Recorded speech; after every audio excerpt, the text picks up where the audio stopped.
स्वागत है आप सभी का आपके अपना YouTube चैनल अभय क्लासेस में। दोस्तों आज हम आपको मैथ से संबंधित कुछ महत्वपूर्ण त्रिकोणमिति के बारे में बताने वाले हैं। यदि आप इस वीडियो में यदि आए होंगे, इसका मतलब आपका त्रिकोणमिति चैप्टर बहुत ही कमजोर है, उसके कुछ बेसिक्स जानकारी आपको नहीं है। चलिए आइए हम आपको बताते हैं, इस वीडियो को पूरे लास्ट तक देखते हैं तो आपका पूरा जो त्रिकोणमिति सिलेबस है कंप्लीट हो जाएगा। जैसे आज हम शुरू करने वाले हैं त्रिकोणमिति। त्रिकोणमिति में आपको पता होना चाहिए कि कम से कम 6 बातों को ध्यान देना होना चाहिए। साइन थीटा के बारे में, cos theta, tan theta, cot theta, sec theta और कोसेक थीटा के बारे में जानकारी आपको होनी चाहिए। चलिए आइए बताते हैं इससे संबंधित कुछ बातें। जैसे मान लीजिए ये साइन थीटा है तो ये 1 कोसेक थीटा के बराबर होता है। मतलब इसका संबंध इससे होता है, ये एक दूसरे के विपरीत होते हैं। और जैसे कॉस थीटा के बारे में देखें तो ये 1/सेक थीटा के बराबर होता है। और वही बात करें टैन थीटा का, तो टैन थीटा जो होता है काट थीटा के बराबर होता है। जैसे कभी कभी हमसे साइन थीटा का मान पूछ देता है और कोसेक का पूछता है तो हमको ज्यादा कुछ करना नहीं होता, क्या करना होता है, केवल पलट देना होता है।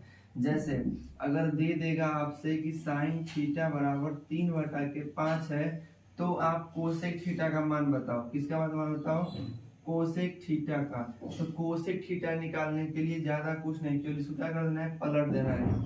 तो क्या हो जाएगा, 5/3 हो जाएगा। ठीक है, तो मतलब कि साइन थीटा जो है कोसेक थीटा के विपरीत होता है, कॉस थीटा सेक थीटा के, और टैन थीटा कॉट थीटा के बराबर होता है। तो यह एक महत्वपूर्ण बात आप जान चुके होंगे कि ये सब तीनों एक दूसरे के क्या होते हैं, विपरीत होते हैं। चलिए आइए अब सेकेंड स्टेप को जानते हैं। दोस्तों चलिए हम जानते हैं कि साइन, कॉस, सेक, टैन, कॉट, कोसेक ये सब मतलब किसके सूत्र क्या होते हैं, प्रारंभिक सूत्र के बारे में। जैसे यदि आप स्टार्ट किए होंगे त्रिकोणमिति समझना या देखना तो आपको बताया गया होगा कि देखिए जो त्रिकोणमिति होता है ये केवल समकोण त्रिभुज पे लगता है। किस पे लगता है? समकोण त्रिभुज पे। अब देखिए समकोण त्रिभुज जैसे हम लिए यह ए है, ये बी है और ये क्या है, सी है। तो ये जो बीच में बनता है ये ना 90 अंश का कोण बनता है। किसका बनता है? 90 अंश का कोण बनता है। अब देखिए जो भुजा होती है, जो तिरछी भुजा गई होती है, इसे हम लोग कोण कहते हैं। क्या कहते हैं? कोण। और समय के साथ साथ आधार और लंब बदलते रहता है।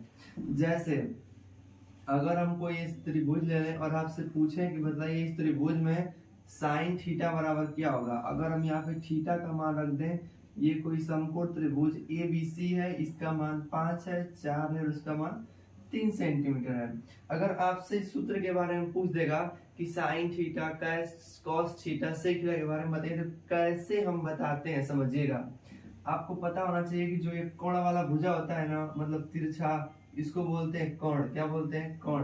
अब समझिए जो कोण दिया रहेगा, जैसे थीटा कोण यहाँ है तो इसके सामने की भुजा ये है ना, तो इसको लंब बोलते हैं। क्या बोलते हैं? लंब। अगर एक लंब हो गया तो दूसरा हमारा क्या हो जाएगा? आधार हो जाएगा। क्या हो जाएगा भाई?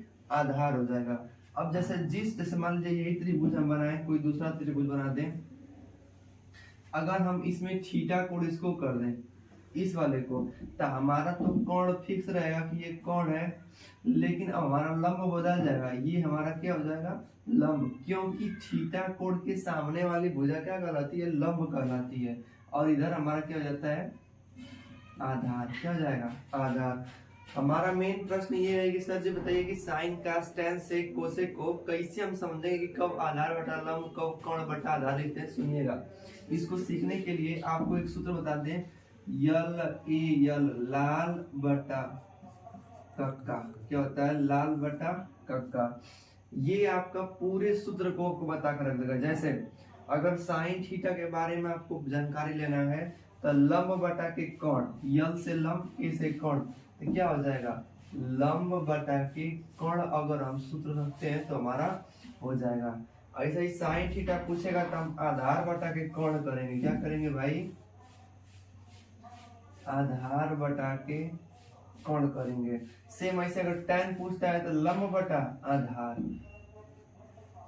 लंब बटा आधार। कोई दिक्कत?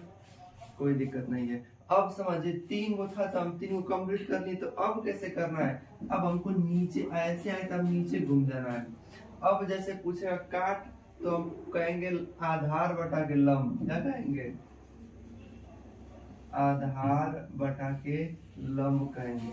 अब ऐसे ही पूछेगा आपसे सेक थीटा, तो आप कोण बटा के आधार कहेंगे। ये आपको पता है कि सेक थीटा जो होता है कास थीटा का उल्टा होता है, तो कास थीटा बराबर आधार बटा कोण।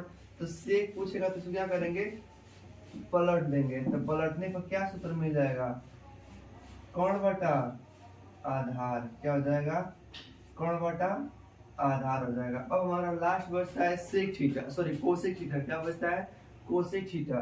तो कोसेक थीटा जो होता है ना साइन थीटा का उल्टा होता है, तो साइन थीटा का सूत्र लंब बटा कोण, तो कोसेक का हो जाएगा कोण बटा लंब, क्या हो जाएगा, कोण बटा के लंब हो जाएगा। ठीक है, तो आई होप आप लोगों को ये वीडियो अच्छा लगा होगा। और जो भी मेरे भाई त्रिकोणमिति चैप्टर से परेशान होते होंगे, ये आपके प्रतियोगिता परीक्षाओं में बहुत सारे पूछ आसानी से पूछ दिए जाते हैं। बहुत आसान प्रश्न पूछते हैं, एक त्रिभुज बना के ये भुजा दे के ये नहीं देगा और आपसे सेक थीटा वाला पूछ देगा। तो आपको पहले लंब आधार कोण में जो सूत्र बनता है, कोण स्क्वायर बराबर आधार स्क्वायर प्लस लंब स्क्वायर, उससे निकाल के आपको इसी तरह से निकालना होता है। ठीक है, तो आई होप आप लोगों को ये वीडियो पसंद आया होगा। वीडियो को लाइक करें, चैनल को सब्सक्राइब करें। बहुत बहुत धन्यवाद, थैंक यू।